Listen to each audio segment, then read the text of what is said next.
दोस्तों, भारत में शराब यानी अल्कोहल का सेलिब्रेशन और कंजम्पशन दोनों ही बहुत बड़ी मात्रा में होता है और भारतीय बाजार में कई ऐसे लिकर ब्रांड आपको देखने को मिल जाएंगे जिसके पीछे लोगों की अपनी अपनी दीवानगी होती है। लेकिन कॉमन दीवानगी की बात आती है तो अल्कोहल में ऐसा सिर्फ ओल्ड मॉन्क के साथ होता हुआ दिखाई देता है। जी हाँ दोस्तों, old monk Indian modern culture के रूट में बसा हुआ एक ऐसा अल्कोहल ब्रांड है जो पिछले 7 दशकों से अपनी रम की वजह से न सिर्फ भारत में बल्कि पूरी दुनिया में पहचान बनाए हुए है। आज भी लोग इसे एक ऐसे ब्रांड के रूप में देखते हैं जिसके साथ उनकी हर तरह की यादें जुड़ी हुई हैं। उत्तर भारत में जैसे ही सर्दियां आती हैं, शराब पीने वालों के बीच ओल्ड मॉन्क की बोतलें आपको बहुत आसानी से देखने को मिल जाएंगी। ऐसा कहा जाता है ओल्ड मॉन्क बीते 70 सालों से भारत में अमीरी और गरीबों के बीच के अंतर को खत्म करने का काम कर रहा है, क्योंकि इसकी कीमत इतनी अफोर्डेबल है कि उसे एक गरीब इंसान भी खरीद सकता है और इसका टेस्ट, इसकी क्वालिटी इतनी अच्छी है कि कोई अमीर इंसान भी इसे पीने से परहेज नहीं करता। लेकिन क्या आपने कभी ओल्ड मॉन्क का कोई बैनर, कोई पोस्टर या फिर कोई टीवी या डिजिटल एड देखा है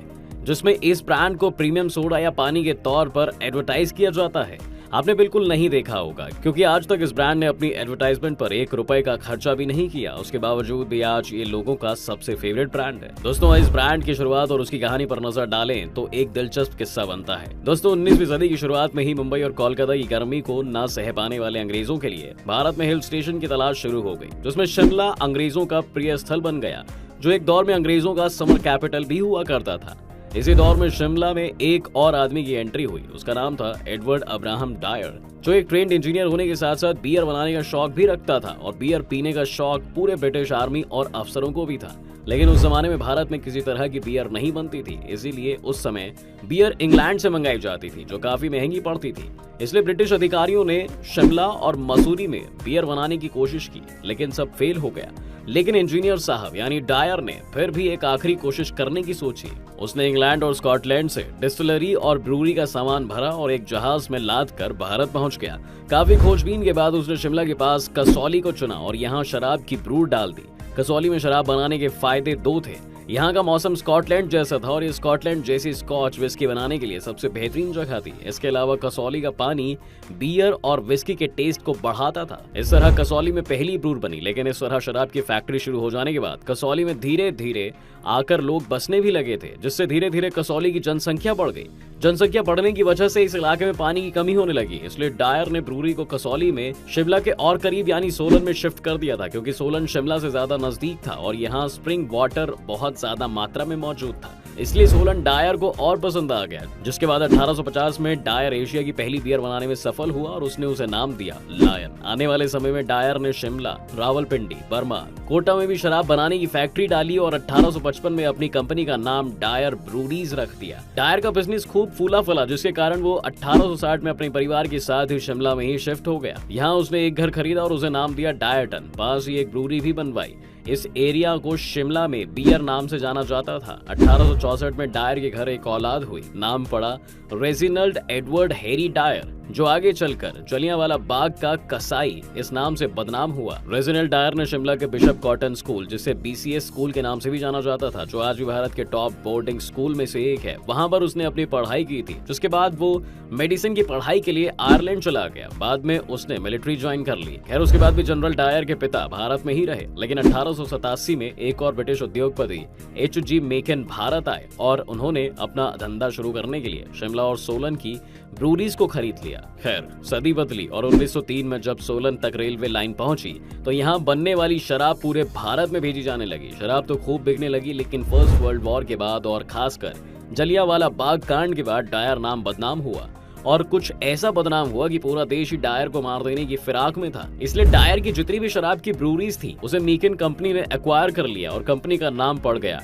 डायर मीकेन ब्रूरीज। जिसके बाद ये कंपनी खूब प्रॉफिट कमाने लगी। भारत की आजादी तक इस कंपनी ने खूब पैसा कमाया। लेकिन आजादी के बाद मामला थोड़ा बदल गया, क्योंकि अंग्रेज भारत छोड़कर जा रहे थे, इसलिए उन्हें इस कंपनी को भी किसी न किसी के हवाले तो करना ही था। इसलिए उस दौर में एक भारतीय ने सोचा कि इस कंपनी पर सिर्फ और सिर्फ भारत का ही हक होना चाहिए, क्योंकि इसे बनाने में यहाँ के ही रिसोर्सेज और मजदूर लगे थे। 1949 में नरेंद्र नाथ मोहन, जो पहले से इसी कंपनी में काम करते थे, उन्होंने पैसा जुटाया और वो लंदन पहुंच गए। इसलिए क्योंकि शराब की कंपनी उस वक्त लंदन के स्टॉक एक्सचेंज में रजिस्टर हो चुकी थी और इसके शेयर खरीदे और बेचे जाते थे। इसलिए लंदन पहुंचकर नरेंद्र नाथ मोहन ने इस कंपनी को खरीद लिया। इसके बाद मोहन साहब ने न सिर्फ शिमला और सोलन के शराब बनाने वाली फैक्ट्रियों के काम को और तेज किया, बल्कि इसके अलावा भी लखनऊ और गाजियाबाद में कंपनी की तरफ से नई फैक्ट्री या कह लीजिए कि नए प्लांट्स लगाए और समय के साथ साथ और बहुत से और भी बिजनेसेस में इन्वेस्ट किया और अपनी कंपनी के लिए कैपिटल जमा करते रहे। 1950 तक ये कंपनी दोस्तों विस्की और बियर का प्रोडक्शन करती रही, लेकिन 1950 के दशक के शुरुआती दौर में कंपनी ने एक नया प्रोडक्ट लॉन्च किया। इस प्रोडक्ट का नाम था ओल्ड मोंक रम और यही से इस कंपनी ने मॉडर्न और रिपब्लिक इंडियन में रम के रूहानी टेस्ट को इंट्रोड्यूस करवाया, जिसके पीछे का आइडिया नरेंद्र नाथ मोहन के बेटे वेद रतन मोहन का था। और उन्होंने ये पाया कि अगर हम एक रम निकालते हैं तो शायद वो लोगों के बीच में ज्यादा पॉपुलर होगी, और ऐसा ही हुआ। लेकिन शुरुआत में इस रम को लोगों के लिए नहीं बल्कि सिर्फ और सिर्फ आर्मी के लिए ही बनाया गया था। उस जमाने में आर्मी कैंटीन में हरक्यूलीज रम बिका करती थी और इसी रम की मोनोपोली हुआ करती थी। बस इसी मोनोपोली को तोड़ने के लिए ओल्ड मोंक आर्मी कैंटीन तक पहुंच गई और जब जवानों और अफसरों ने इसे टेस्ट किया तो वहीं से सब कुछ बदल गया। ओल्ड मोंक आर्मी के हर जवान की पहली पसंद बन गई। लेकिन इस शराब का नाम ओल्ड मोंक कैसे पड़ा, इसके पीछे की भी एक कहानी है। दोस्तों ऐसा कहा जाता है कि वेद रतन यूरोप के एक ईसाई सेंट बेनिडिक्ट के रास्ते पर चलने वाले बेनिडिक्टिन मॉन्क्स से बहुत अफेक्टेड थे, इसलिए उन्होंने रम का नाम ओल्ड मोंक रखा। एक और थ्योरी ये भी है कि ब्रिटेन का एक मॉन्क अक्सर उनकी डिस्टिलरी में आया करता था और उसी के बताए एक खास तरीके से रम तैयार हुई थी, इसलिए उसका नाम ओल्ड मोंक पड़ा। ओल्ड मोंक की आइकॉनिक बोतल का डिजाइन इसकी फेम की खास वजह बना। वेद मोहन को इस डिजाइन का आइडिया ओल्ड पार नाम की एक विस्की से आया था। देखते देखते ओल्ड मोंक पूरी भारत में प्रसिद्ध हो गई और खासकर मिलिट्री कैंटीन्स में इसकी मांग खूब बढ़ने लगी। खैर आजादी के कई सालों बाद तक कंपनी का नाम डायर मिकिन ब्रूरीज ही रहा, लेकिन 1960 में जब नेहरू ने इस कंपनी के दौरे से मना कर दिया, वो भी तब जब नेहरू इंडस्ट्री को सपोर्ट किया करते थे। इसके बाद ही मोहन जी को ये समझ में आया कि डायर नाम को लेकर उनकी बदनामी होने लगी है, तो कुछ साल बाद कंपनी के नाम से डायर आई ब्रूरीज हटाकर मोहन मिकिन लिमिटेड कर दिया गया। कंपनी तब से इसी नाम से चल रही है और ओल्ड मोंक सालों से अपनी इसी लेगेसी को फॉलो कर रहा है। खैर आज हम लोगों के बीच पॉपुलर होने वाली ये रम खास तौर पर सेना के जवानों के लिए बनाई गई थी। इसका चलन इस तरह बढ़ने लगा कि धीरे धीरे ये फौज से निकलकर अन्य जगहों पर आम लोगों के बीच भी प्रचलित होने लगी। आज के दौर में ओल्ड मोंक दुनिया भर में फेमस रम ब्रांड्स की लिस्ट में बहुत ऊपर के पायदान पर है।